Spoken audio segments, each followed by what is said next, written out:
Hello दोस्तों, नमस्कार। स्वागत है एपीटी इंस्टीट्यूट के इस चैनल पे, जहां पर आईओटी में चैप्टर 1 के अंदर हम लोग पढ़ने वाले हैं IoT development tools, cloud, fog computing, big data analytics. ये सारी चीज़ें क्या होती हैं और कैसे यूज़ करी जाती हैं, कौन-कौन से इसके कंपोनेंट्स और एप्लीकेशंस होते हैं।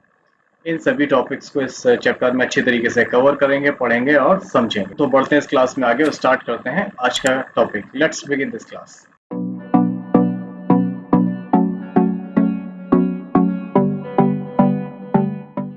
आईओटी डेवलपमेंट टूल्स में क्या चीज़ें हैं, क्या पढ़ने वाले हैं, वो देख लेते हैं। आईओटी डिवाइसेस को डिज़ाइन, प्रोग्राम, कनेक्ट और मॉनिटर करने के लिए हार्डवेयर और सॉफ्टवेयर टूल्स की ज़रूरत होती है, जिनके बारे में हम यहाँ पर समझेंगे।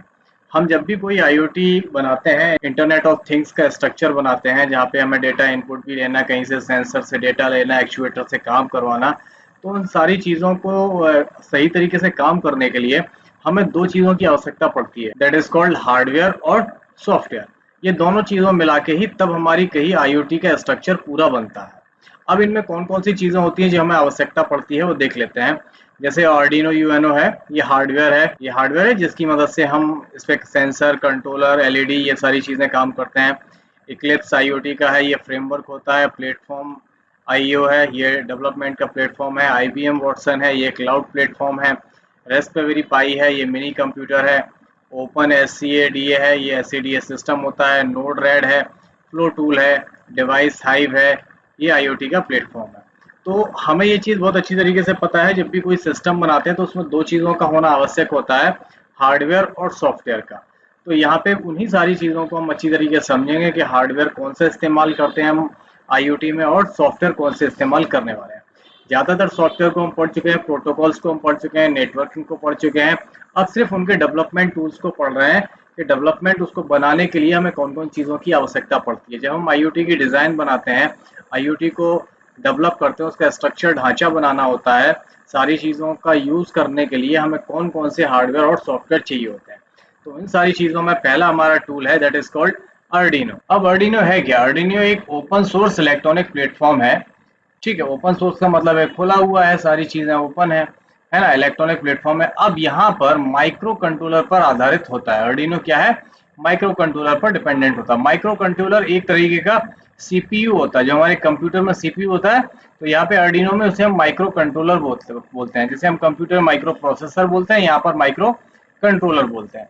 इसे प्रोग्राम करने के लिए हम एक आईडीई का इस्तेमाल करते हैं, जिसे हम आर्डिनो आईडीई बोलते हैं, जिसमें सी या सी प्लस प्लस में कोड लिखे जाते हैं। इसे बिगनर्स के लिए डिज़ाइन किया गया है, ताकि वे आसानी से सेंसर्स, मोटर्स और एलईडी जैसे कंपोनेंट्स के साथ आईओटी के प्रोजेक्ट्स बना सकें। इसका प्रयोग एजुकेशन में, प्रोटोटाइपिंग के लिए और होम ऑटोमेशन में सबसे ज़्यादा किया जाता है। आर्डिनो एक तरीके का इलेक्ट्रॉनिक प्लेटफॉर्म है, जैसे हमने यहाँ पर बनाया हुआ है। अभी आप जो दिख रहे हैं, ये पूरा बोर्ड है, एक तरीके का मदर बोर्ड है। इसी को हम बोलते हैं आर्डिनो यूएनओ या आर्डिनो माइक्रो कंट्रोलर। ठीक है, यही पूरा बोर्ड है जिसे हम आर्डिनो यूएनओ बोलते हैं। इसी पे हम आगे काम करने वाले हैं। इसमें क्या क्या चीजें होती हैं, इन सारी चीजों को हम समझेंगे और काम कर। अब यहाँ पे जैसे बहुत सारी ये चिप्स हैं, ये पिन्स होते हैं, है ना, ये आईसीज हैं। यहाँ से यूएसबी में हम प्रोग्रामिंग करते हैं। ऐसे बहुत सारे कंपोनेंट्स हैं। इन सारे कंपोनेंट्स को हम यहाँ से आगे चल के हम एक एक से पढ़ेंगे। ठीक है, इसका यूज एजुकेशन पर्पज में, आप जैसे जैसे स्टूडेंट्स हैं, आप लोगों को पढ़ाने के लिए, जहाँ से आप सेंसर, मोटर कनेक्टर या एलईडी जैसी चीजें आप यहाँ पर कर सकते हो। इसका प्रैक्टिकल हम आगे के चैप्टर्स में करके देखने वाले हैं। इसका यूज कहाँ होता है, कैसा होता है, इसका प्रकार ये हार्डवेयर की कैटेगरी में आता है। ये जो इसको हम क्या बोलते हैं, ये हमारा माइक्रो कंट्रोलर बोर्ड है, और इसको चलाने के लिए हम आर्डिनो आईडी सॉफ्टवेयर का यूज करते हैं। क्लियर? इसके बाद इसमें जो लैंग्वेज यूज करी जाती है इसकी प्रोग्रामिंग करने के लिए, इसे हम सी या सी प्लस प्लस में कोडिंग करते हैं। इसका प्रयोग सेंसर से डेटा लेने के लिए, एलईडी बल्ब जलाने के लिए, मोटर कंट्रोल करने के लिए हम इसका यूज करते हैं। इसका उपयोग शुरुआती लेवल के आईओटी प्रोजेक्ट के लिए बहुत लोकप्रिय है। अब इसका काम कैसे होता है, जैसे हमने एक सेंसर बनाना है, जैसे 30 डिग्री टेम्परेचर से ज़्यादा हो तो बजर बजे, यानी आवाज़ करे। तो इसके लिए हम आर्डिनो और सेंसर को आसानी से इसी प्लेट के द्वारा यूज़ कर सकते हैं। जो हमारे सेंसर के माध्यम से 30 डिग्री सेल्सियस जैसे ही टेम्परेचर होगा, तो हमें सेंसर की मदद से वो आवाज़ कर देगा, बजा देगा, एक आवाज़ साउंड चला देगा। क्लियर? तो ये सारे काम हम आर्डिनो में ही करने वाले हैं, जो हमारे कोर्स में, उस सिलेबस में है। हम आर्डिनो में बहुत अच्छा और बहुत ज़्यादा प्रैक्टिकल करेंगे। क्लियर, यही हमारे सिलेबस में है। इसके बाद हमारे पास दूसरा डेवलपमेंट टूल है इक्लिप्स IoT। इक्लिप्स एक ओपन सोर्स सॉफ्टवेयर प्लेटफॉर्म है। अब यहाँ पे देखिए आर्डिनो क्या था, एक माइक्रो कंट्रोलर था, प्लेट थी, बोर्ड था, जबकि जबकि इक्लिप्स क्या है, इक्लिप्स एक ओपन सोर्स सॉफ्टवेयर प्लेटफॉर्म है। ये सॉफ्टवेयर है जो IoT के डिवाइसेस को डेवलपमेंट करने के लिए आवश्यक टूल्स और लाइब्रेरी प्रदान करता है। ये क्या करता है कि आपके पास जो भी हार्डवेयर है उनको डेवलप करने के लिए, उनसे काम कराने के लिए जो हम प्रोग्राम बनाते हैं तो उसके लिए जो हमें नेसेसरी टूल्स और लाइब्रेरी चाहिए होती हैं वो प्रदान करता है। इस ये जावा आधारित प्रोजेक्ट के लिए उपयुक्त होता है। इसमें MQTT, COAP और LWM2M जैसे IoT प्रोटोकॉल को सपोर्ट किया जाता है। इसका उपयोग एम्बेडेड सिस्टम, डिवाइस या डिवाइस कम्युनिकेशन और डेटा मैनेजमेंट जैसे कामों के लिए किया जाता है। ठीक है, इसमें जो कोडिंग होती है वो जावा के द्वारा की जाती है। ये ओपन सोर्स प्लेटफॉर्म है जो IoT टूल्स के लिए फ्रेमवर्क प्रदान करता है। सॉफ्टवेयर डेवलपमेंट टूल के यानी SDK जैसी चीजें इसमें बनाई जाती हैं। MQTT प्रोटोकॉल्स और COP जैसे प्रोटोकॉल्स का यूज किया जाता है। एडवांस लेवल के IoT डिवाइस और सर्विसेज बनाने में इसका उपयोग किया जाता है। ठीक है, जब अभी जैसे अगर हम बिगनर्स हैं तो बिगनर्स के लिए हम आर्डिनो चलाएंगे, है ना, आर्डिनो और आर्डिनो IDE ही भी इस्तेमाल करेंगे। जब थोड़े एडवांस लेवल पे आ जाते हैं तो हम इक्लिप्स जैसे और बहुत सारे टूल्स हैं उनका इस्तेमाल करते हैं। इसकी खास बात है कि जावा में काम करने वालों के लिए उपयुक्त है। जैसे आर्डिनो था उसमें C++ का काम होता था, उसमें प्रोग्रामिंग करी जाती है, इसमें जावा पे काम किया जाता है। इसके बाद हमारे पास तीसरा टूल है platform IO। Platform IO cross platform development environment है जो आर्डिनो, ESP32, STM32 जैसे कई हार्डवेयर बोर्ड्स को सपोर्ट करता है। यह विजुअल स्टूडियो कोड के साथ इंटीग्रेट होकर ऑटो कोड कंप्लीशन, डिबगिंग और लाइब्रेरी मैनेजमेंट की सुविधा देता है। इसका उपयोग बड़े और जटिल IoT प्रोजेक्ट को डेवलप करने, मैनेज करने के लिए किया जाता है। ये एक प्लेटफॉर्म है जहां पर आप अपने IoT के लिए कोडिंग करते हैं। क्या करते हैं? कोडिंग करते हैं। और ये सब चीजों में ज्यादातर सपोर्ट करता है। आर्डिनो के लिए भी होता है, ESP32 के लिए, STM32 जैसे बोर्ड को भी सपोर्ट करता है। जब भी हम कोडिंग, क्योंकि कोडिंग तो करनी करनी है, अभी जैसे हमने पढ़ा तो आर्डिनो C++ को सपोर्ट कर रहा है और ये हमारा इक्लिप्स था वो जावा को सपोर्ट कर रहा है। तो इन सारी चीज लैंग्वेज को काम कहाँ करते हैं, तो उसके लिए हमें एक प्लेटफॉर्म चाहिए होता था जो जैसे प्लेटफॉर्म IO भी वही काम करता है। ये क्रॉस प्लेटफॉर्म है डेवलपमेंट करने के लिए और ये बहुत सारे बोर्ड को सपोर्ट करता है। जैसे हमने बताया था आपको, ये आर्डिनो और ये सारे बोर्ड को सपोर्ट करता है। VS कोड में चल जाता है ये, और ऑटो कोड कंप्लीशन और डिबगिंग जैसे इसमें फीचर भी इस्तेमाल किए जाते हैं। C++ और असेंबली लैंग्वेज में भी काम कर सकता है।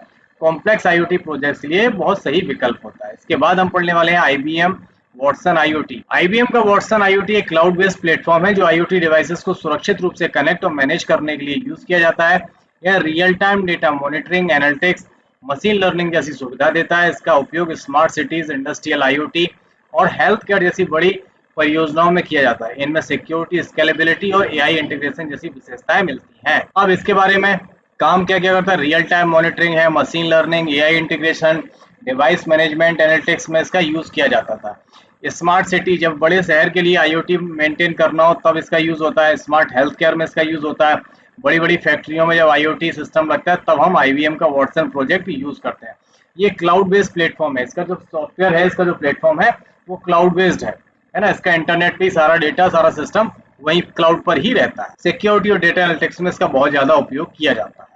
इसके बाद हम लोग पढ़ने वाले हैं रास्पबेरी पाई। रास्पबेरी पाई एक छोटा और सस्ता कंप्यूटर है जो लाइनेक्स ऑपरेटिंग सिस्टम पर चलता है। इसमें HDMI, USB, वाईफाई और ब्लूटूथ जैसी सुविधाएं होती हैं। ये पाइथन, जावा, नोड जैसी भाषाओं को सपोर्ट करता है। इसका उपयोग smart home system, media centre, IoT server, learning project के लिए किया जाता है। इसकी मदद से कॉम्प्लेक्स ऑटोमेशन बनाना संभव होता है। ठीक, देख लेते हैं ये कैसे काम करता है। अब यहाँ पर एक प्लेट देख रहे हैं आप। ये प्लेट अगर आप गौर से देखेंगे तो आपके कंप्यूटर के मदरबोर्ड से मिलती जुलती है। अब यहाँ पर इसमें अगर आप देख रहे हैं तो ये हमारा लैन पोर्ट बना हुआ है। ये हमारे USB पोर्ट है 3.0, ये USB के 2.0, ये माइक का पोर्ट है ना। ये भी इनपुट आउटपुट के सारे पोर्ट्स हैं, देख रहे हैं। यहाँ पर भी आप पावर सप्लाई वगैरह कुछ दे सकते हो। ये इसका प्रोसेसर है और रैम रोम सारी चीजें हैं यहाँ पे। तो ये क्या है, एक छोटा मिनी कंप्यूटर है, छोटा और सस्ता कंप्यूटर है जिसमें क्या क्या है, HDMI, USB केबल है, वाईफाई और ब्लूटूथ जैसी सुविधाएं मिलती हैं। इसके फीचर में ये पाइथन, जावा, नोड जैसी भाषाओं को सपोर्ट करता है। वाईफाई, ब्लूटूथ ये सारी चीजें होती हैं। हाई लेवल IoT एप्लीकेशन के लिए जैसे होम ऑटोमेशन करना हो, मीडिया सेंटर, क्लाउड सर्वर में उपयोग किया जाता है। आप रास्पबेरी पाई से घर का CCTV सिस्टम या स्मार्ट डोरबेल बना सकते हैं। ये छोटा कंप्यूटर है, इसमें अपने हिसाब से प्रोग्रामिंग करके आप कैसा काम करवाना चाहते हैं वो सारी चीजें आप यहाँ पे डिसाइड कर सकते हो। इसके बाद हम लोग देखने वाले हैं ओपन SCADA। ओपन SCADA एक ओपन सोर्स SCADA यानी supervisory control and data acquisition system है जो इंडस्ट्रियल IoT एप्लीकेशन के लिए डिजाइन किया गया है। ये रियल टाइम प्रोसेस कंट्रोल और डेटा एक्विजिशन, डेटा और हिस्टोरिकल डेटा लॉगिंग की सुविधा देता है। इसका उपयोग फैक्ट्री और इंडस्ट्रीज में सेंसर कंट्रोल सिस्टम को मैनेज करने के लिए होता है। यह लाइनेक्स और विंडोज दोनों पर चलता है। ठीक है, ये एक सिस्टम ऐसा है जो बड़ी फैक्ट्री, बड़ी इंडस्ट्रीज में यूज किया जाता है, बड़ी बड़ी चीजों को सेंस करने के लिए या कंट्रोल सिस्टम को मैनेज करने के लिए।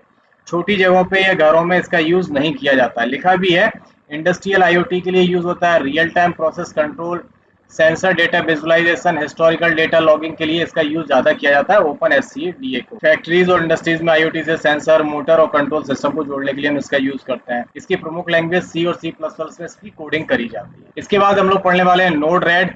Node-RED एक फ्लो बेस्ड प्रोग्रामिंग टूल है जो IBM द्वारा विकसित किया गया है। इसका उपयोग IoT डिवाइसेस के बीच डेटा का फ्लो बनाने के लिए किया जाता है। यह ड्रैग एंड ड्रॉप इंटरफेस पर आधारित है और नॉन प्रोग्रामर्स के लिए भी उपयोगी है। यह APIs, MQTT और HTTP के साथ काम करता है। इसका प्रयोग automation, alert system, device integration में किया जाता है। ओके, ये Node-RED है, इस तरीके से काम करता है। इसके फीचर देख लेते हैं। ड्रैग एंड ड्रॉप इंटरफेस मिलता है, जावा स्क्रिप्ट बेस्ड लॉजिक बिल्डिंग होती है, ये सारे API इंटीग्रेशन है इसमें, और IoT अलग अलग IoT डिवाइसेस के बीच में डेटा फ्लो को देखने का काम किया जाता है। सेंसर डेटा प्रोसेस करना है, क्लाउड पर भेजना, ऑटोमेशन वर्कफ्लो बनाना, ये सारे Node-RED के काम होते हैं। यह भी एक तरीके का डेवलपमेंट टूल है। नॉन प्रोग्रामर के लिए बहुत ज्यादा आसान है। क्यों आसान है? क्योंकि यहाँ पे ड्रैग एंड ड्रॉप इंटरफेस होता है। आप चीजों को डालिए उठाइए, सिर्फ यही काम होता है, इसमें कोडिंग वगैरह नहीं करनी होती है। इसके बाद हमारा 8वां टूल है डिवाइस हाइव। डिवाइस हाइव एक open source data IoT data platform है जो रियल टाइम कम्युनिकेशन और लार्ज स्केल डिवाइस मैनेजमेंट की सुविधा देता है। यह REST API और वेब सॉकेट्स और MQTT को सपोर्ट करता है। इसका उपयोग स्मार्ट बिल्डिंग, इंडस्ट्रियल मॉनिटरिंग और फ्लीट मैनेजमेंट जैसे क्षेत्रों में होता है। यह क्लाउड और ऑन प्रीमाइसेस डिप्लॉयमेंट दोनों में इस्तेमाल किया जाता है। रियल टाइम डिवाइस कम्युनिकेशन यानी वास्तविक समय में तुरंत डिवाइसेस के बीच में कम्युनिकेशन को सपोर्ट करता है। REST API, वेब सॉकेट या MQTT को सपोर्ट करता है। क्लाउड ऑन प्रीमाइसेस डिप्लॉयमेंट की सुविधा भी देता है। स्मार्ट बिल्डिंग, फ्लीट मैनेजमेंट और पब्लिक IoT सिस्टम में इसका यूज किया जाता है। इसकी खास बात है कि ये बड़ी संख्या में डिवाइसेस को मैनेज करने में सक्षम होता है। तो ये थे हमारे सारे डेवलपमेंट टूल। आई होप आप लोगों को सारे समझ में आ गए होंगे। आपको ये लिखने जरूर है कि कौन सा किस तरीके की चीजों पे काम करता है, कैसा है, कौन कौन से फीचर होते हैं, कौन कौन से प्रोटोकॉल इसमें यूज करे जाते। ये था हमारा आज का ट्यूटोरियल। उम्मीद करते हैं आप लोगों को पसंद आया होगा, समझ में आया होगा। मिलते हैं अपने अगले ट्यूटोरियल में कुछ नए पॉइंट टॉपिक के साथ। तब तक अपना ख्याल रखिए, स्वस्थ रहिए, सफाई बना के रखिए। टेक केयर, गुड बाय, जय हिंद।